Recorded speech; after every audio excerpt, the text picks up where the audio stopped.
It was a beautiful day on UTC's campus this afternoon, but in Ukraine, cities were covered by smoke and rubble.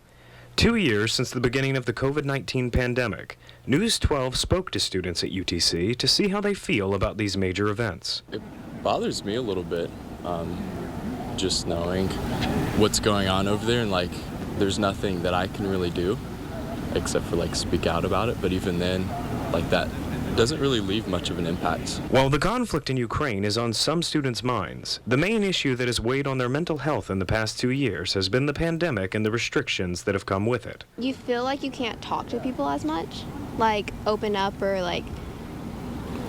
express how you're feeling that much, because that's just the way it is, and you kind of just have to deal with that and then accept that. Over the past 2 years, reports of mental health concerns increased at UTC. We saw a pretty significant rise in student mental health concerns right before the pandemic, and then the pandemic certainly kind of threw everybody into a tizzy a little bit. While major world events have an impact, UTC faculty say these events are not solely responsible for student mental health issues. But I don't think we can really point to one thing.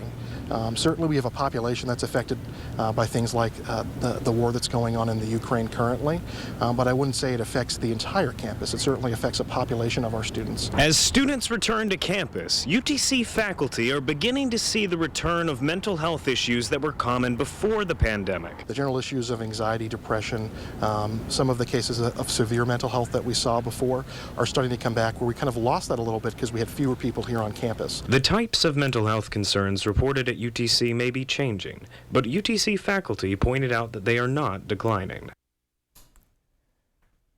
Counseling services are available on campus for UTC students. These services address issues such as anxiety and depression.